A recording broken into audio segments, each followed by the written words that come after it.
Frequentemente, você e eu precisamos voltar aos nossos fundamentos. Para falar sobre isso, eu quero dar um exemplo, fazer uma ilustração. Quando eu era garoto, eu joguei muito futebol. Eu jogava bola todo dia. Isso não significa que eu aprendi a jogar. Mas nós formávamos nossos times, fazíamos partidas contra, disputávamos de campeonato.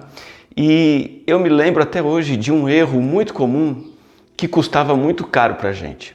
Nós começávamos o nosso time bem certinho, cada um guardando a sua posição, o goleiro no gol, o zagueiro na defesa, o meio-campo, o atacante. Mas conforme o jogo ia esquentando, a partida ia acontecendo, principalmente quando a situação ficava difícil, nós tomávamos um gol. Cada moleque queria resolver a coisa sozinho. E aí todo mundo saía da posição, o zagueiro ia para frente tentar fazer gol, o meio-campista pegava a bola, ficava segurando para ele e ninguém mantinha os seus fundamentos, o seu setor no campo, a sua posição para guardar. É claro que naquele desespero, naquela bagunça, a gente tomava 1, 2, 3 gols e perdia de goleada.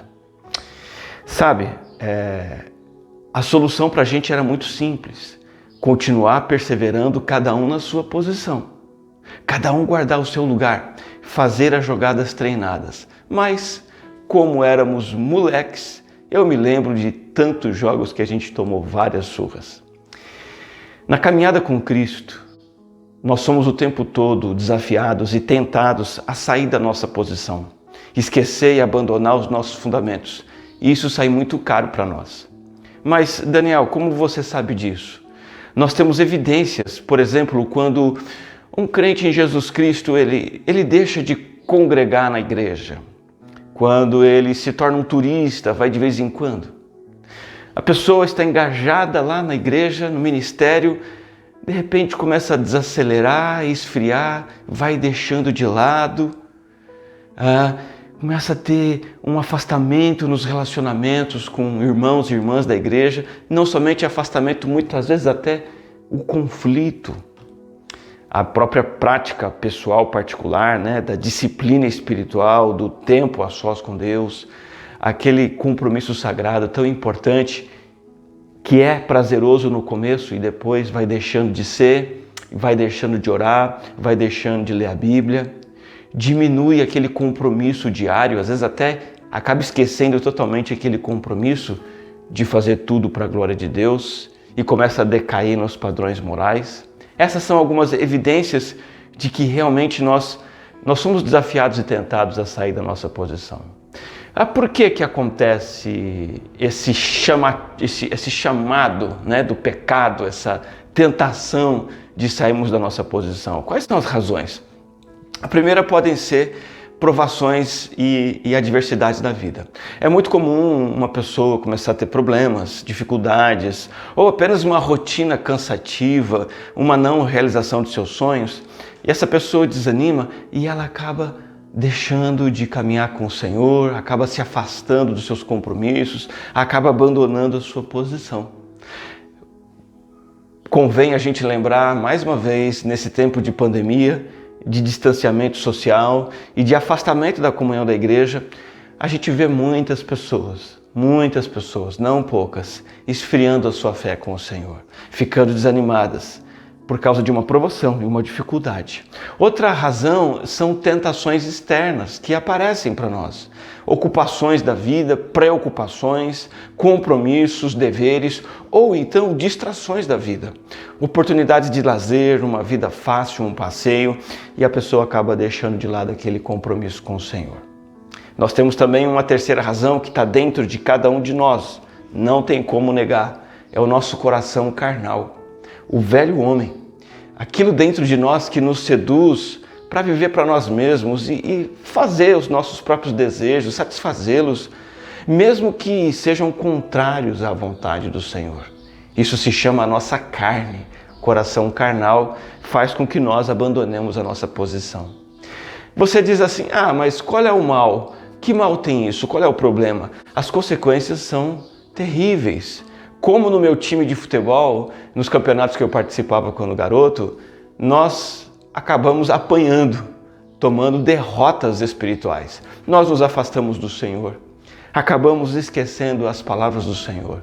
A nossa fé esfria, as nossas afeições pelo Senhor se esfriam. Nós começamos a escolher comportamentos diários que não tem nada a ver com Deus, com os padrões de Deus. Acabamos colhendo problemas pessoais muito ruins, problemas de relacionamento, problemas familiares. É derrota atrás de derrota quando nós abandonamos a nossa posição. E você me diz, tá bom, o que é que eu preciso fazer? Eu digo a você, volte aos fundamentos da fé. Não se esqueça deles, permaneça neles, fique neles. Quais são esses mandamentos? Eu vou mencioná-los. O primeiro fundamento da fé é que nós somos pessoas em Cristo Jesus que tivemos a nossa dívida do pecado totalmente anulada. Esse é o primeiro fundamento da nossa fé cristã. Nós somos pecadores. Por natureza estamos perdidos, separados de Deus e condenados. Mas nós sabemos que o corpo de Cristo Jesus foi partido em nosso favor, foi quebrado, foi perfurado, foi castigado por nós e assim fomos encontrados.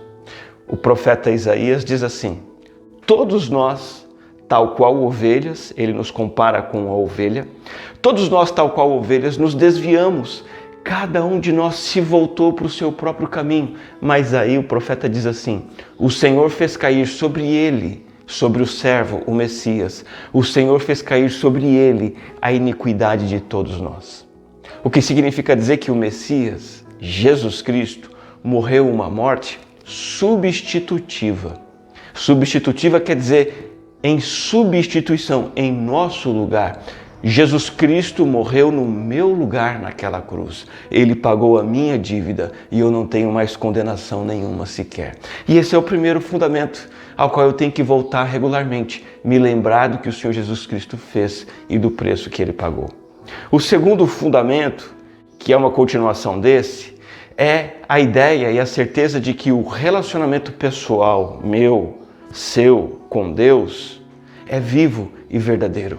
Porque o sangue de Jesus estabelece essa aliança e esse pacto e esse vínculo entre nós e o Senhor. Lá em Hebreus capítulo 8, na Bíblia Sagrada, versículo 10, diz assim: esta é a aliança que farei com a comunidade de Israel depois daqueles dias, declara o Senhor. O autor do livro de Hebreus está falando da nossa aliança com Deus através de Cristo. Então, ainda que a nossa condição diante de Deus era de pecadores banidos da sua presença, agora, por causa do sangue de Jesus derramado na cruz, por causa da morte substitutiva de Jesus, a nossa dívida foi paga. A nossa condição de réus, culpados, foi banida para sempre. E agora nós temos um relacionamento pactual, verdadeiro com Deus. Nós passamos de inimigos a amigos, de estranhos a filhos, para sempre. Essa aliança inclui bênçãos preciosas, extraordinárias, que Hebreus 8 apresenta para nós. Em primeiro lugar, lá em Hebreus 8 diz que nessa aliança Deus coloca as leis dele na minha mente e no meu coração, no versículo 10. Sabe o que significa isso? Ele nos dá um coração disposto a obedecer a Deus. É muito mais do que Deus impor um mandamento externo para eu cumprir. Ele coloca dentro de mim o desejo, o amor pela palavra dele. Segundo, essa aliança inclui um relacionamento pessoal com Deus e com o povo de Deus. Serei o seu Deus, diz o Senhor, e eles serão o meu povo. Nós somos parte do povo da aliança, o povo que pertence a Deus, que tem um relacionamento com Deus. Depois, esta aliança inclui, no versículo 11, a seguinte verdade: ninguém ensinará o seu próximo, nem o seu irmão, dizendo, conheça o Senhor, porque todos eles me conhecerão, desde o menor até o maior. Essa aliança inclui conhecer Deus em primeira mão, experimentar Deus de forma pessoal, no dia a dia, conversar com Ele, andar com Ele, sentir e perceber a sua presença nos guiando a cada dia. Nós não precisamos depender dos outros. Ninguém vai dizer para o outro, olha, conheça o Senhor, porque cada um vai conhecer o Senhor. E por último, essa aliança inclui que Ele perdoa a nossa maldade e não se lembra jamais dos nossos pecados. Hebreus 8:12. O nosso pecado e os pecados que praticamos serão cancelados definitivamente. Sabe o que significa isso? Para Deus é como se nunca tivessem acontecido. Então esse é o nosso segundo fundamento da fé cristã, muito precioso. Nós temos uma aliança com Deus inquebrável. Vivemos com Ele hoje e para sempre, conhecendo de forma pessoal, amando os seus mandamentos e cumprindo-os com prazer. O terceiro fundamento, ao qual nós temos que retornar sempre, é o fundamento do convívio da igreja, que nos aperfeiçoa espiritualmente. O aperfeiçoamento, a manutenção da fé, a manutenção espiritual mútua que acontece no convívio da igreja. Esse é o fundamento do qual nós não podemos abrir mão. Porque a morte sacrificial de Jesus Cristo faz o pagamento pelos nossos pecados e nos coloca em aliança com Deus, tá certo? Como nós já vimos. Agora, esta obra de Jesus precisa ser declarada, proclamada e relembrada publicamente uns para os outros na igreja, constantemente. Precisamos encorajar uns aos outros nessa verdade de Jesus, aperfeiçoar uns aos outros nessa verdade de Jesus, enquanto caminhamos com aquele que nos salvou, o Senhor Jesus Cristo. Nós vamos reafirmando o que Cristo fez por nós até o dia que Ele volta. Por isso que Hebreus também, no capítulo 10, versículo 25, diz assim: não deixemos de nos reunir como igreja, segundo o costume de alguns. Esse costume atual, que muita gente tem, de deixar a reunião da igreja para depois, para segundo plano, para se der ou se não der, esse costume já tinha lá na época do Novo Testamento, na época dos apóstolos. Por isso a Bíblia diz: não deixe de se reunir com a igreja, mas procure encorajar uns aos outros. Ainda mais quando vocês veem que se aproxima o dia. Estar reunido com a igreja para que a minha fé em Jesus seja fortalecida, para que eu me lembre o que Ele fez por mim e para que eu renove, retorne a aliança que eu tenho com o Senhor, essa prática é uma prática sagrada. Ela é solene. Ela tem que ser feita sempre e por toda a minha vida. E isso é igreja. Estarmos sempre juntos como irmãos, disso depende a nossa sobrevivência espiritual. Deixa eu dar um exemplo para você, uma ilustração, para isso ficar bem mais claro. É bem simples. Imagina quando a gente compra um carro novinho e para que ele continue novinho, a gente precisa fazer uma manutenção bem regrada. Agora imagine que eu já fiz isso, consigo ter um carro novo, eu compro ele e não faço a manutenção direito. E ele começa a ficar com um arranhado aqui, um amassado a colar, uma fissura no para-choque, quebra uma coisa no painel e aquilo tudo vai se acumulando e quando eu mal percebo, o carro está uma verdadeira lata velha. Por quê? Porque eu não fiz a manutenção regular. Quando o crente não faz a sua manutenção regular na comunhão com a igreja, ele vai virando uma lata velha. Ele vai enfraquecendo na fé, vai esquecendo de quem é o Senhor, vai andando na contramão de Deus, sendo levado pelo mundo, uma tragédia. Ele perde o pique espiritual, ele perde a motivação, começa a fazer as coisas erradas, acumula problemas na vida pessoal, profissional, na família. Por quê? Porque não está fazendo a manutenção da sua vida na comunhão com a igreja. Esse é um fundamento da fé que a gente tem que voltar sempre. O quarto fundamento da fé é a proclamação do Evangelho, não no contexto da igreja, mas para o mundo. É o anúncio da salvação em Cristo para o mundo. Declarar para o mundo, fazer Cristo conhecido, proclamar para todos que Ele morreu substitutivamente, nos substituindo em nosso lugar, para que nós tenhamos os nossos pecados perdoados. Dizer isso para o mundo, porque é o que o mundo precisa, de vir a experimentar um relacionamento de aliança com Deus pela fé em Cristo. Por isso que Pedro, o apóstolo, no versículo 15, diz assim: antes, santifiquem Cristo como Senhor em seu coração. Estejam sempre preparados para responder a qualquer pessoa que lhes pedir a razão da esperança que há em você.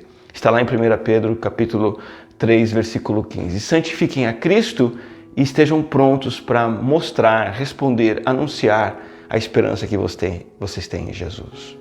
A proclamação do Evangelho de Jesus Cristo nada mais é do que fazer com que todos saibam o que Cristo fez por nós, por mim, fez pela igreja. Insistir às pessoas para que também entrem numa aliança com Deus, assinem esse pacto com Deus, confiando em Jesus Cristo como Salvador e comecem a ter esperança em Cristo. Essa também é uma prática sagrada que tem que ser habitual na nossa vida como igreja, na nossa vida pessoal e fazer isso pelo resto das nossas vidas. Cada seguidor de Jesus, individualmente, e também todos os seguidores de Jesus como igreja, como comunidade, proclamando essa mensagem para o mundo. Esse é um fundamento do qual nós não devemos sair, devemos sempre voltar para ele. O quinto e último fundamento é o fundamento da esperança na volta do Senhor. Então, enquanto eu vivo sempre me lembrando da minha fé em Cristo, que pagou o preço dos meus pecados pelo seu corpo, derramou seu sangue para me dar aliança com Deus, me convida a viver com a igreja para que a minha fé seja mantida e para que eu possa pregar essa mensagem para as pessoas do mundo. Enquanto eu vivo, eu então não posso cair numa dimensão meramente terrena. Eu tenho que me lembrar que eu tenho uma dimensão escatológica. Olha que palavra legal essa, né? Nós, seguidores de Jesus, não simplesmente vivemos os nossos anos de vida aqui na Terra tendo a morte como ponto final. Não, a morte não é o ponto final. Vivendo sem uma perspectiva escatológica eterna. Não. Muita gente não conhece a Cristo, vive assim. Vive apenas na perspectiva terrena. Eu vou passar os meus anos aqui na Terra, morreu, acabou. O apóstolo Paulo, lá em Romanos 8, 18, diz assim: considero que os nossos sofrimentos atuais não podem ser comparados com a glória que em nós será revelada. Veja que Paulo não ficava preso à perspectiva terrena. No tempo terreno, ele sabia que ele, os crentes de Roma e os crentes de hoje passam por sofrimentos. A questão não é achar que podemos ficar livres deles, mas que esses sofrimentos, eles nem se comparam com a glória futura, a glória celestial que será revelada a nós. O Senhor Jesus Cristo foi morto em nosso lugar, ressuscitou, Ele está vivo e voltará. Virá mais uma vez, sabe para quê? Para consumar o propósito de Deus, de restaurar sua glória e de nós vivermos na sua glória, desfrutarmos e participarmos dela, sem a presença do pecado, sem qualquer forma de dor. E aí você se pergunta, tá, mas e se eu morrer antes da volta do Senhor? O coronavírus espalhou a morte mundo afora. A resposta para quem é seguidor de Jesus é: se eu morrer antes que Jesus volte, eu vou ficar com o Senhor até que Ele volte. E então passarei a eternidade com Ele e com o seu povo. Olha, essa verdade mostra que o crente, ele não é otimista. O crente não tem pensamento positivo. Nós não somos aqueles que ficam torcendo para tudo dar certo. Nós temos esperança certa. Nós temos a certeza da nossa eternidade perfeita com Deus. E nessa eternidade, cada dia será melhor que o anterior, por causa de Jesus. Estaremos desfrutando da glória que será revelada a nós e em nós. Não tem Covid, não tem outra ameaça qualquer que pode nos desestabilizar ou derrubar. Os sofrimentos vêm como ondas fortes, elevadas, complicadas, mas nós temos uma esperança que nos firma no Senhor. Portanto, essa é a minha conclusão. Nós devemos voltar a esses fundamentos. Os fundamentos de que somos perdoados pelo corpo de Cristo. Temos aliança pelo seu sangue. Nos encorajamos mutuamente com a igreja. E nós proclamamos essa mensagem para o mundo, aguardando que o Senhor volte. Existe algo muito importante que você tem que fazer nesse momento, e muito simples, você tem vivido nesses fundamentos? Ou você tem se esquecido deles? Que valores você tem cultivado no seu coração? Eu gostaria de convidar você nesse momento a retornar ou renovar essas verdades eternas que são declaradas na palavra de Deus. Você, crente em Jesus Cristo, é alguém que foi perdoado e purificado do seu pecado. Você tem uma aliança com Deus. Essa aliança é mantida e aperfeiçoada através da comunhão com a sua igreja.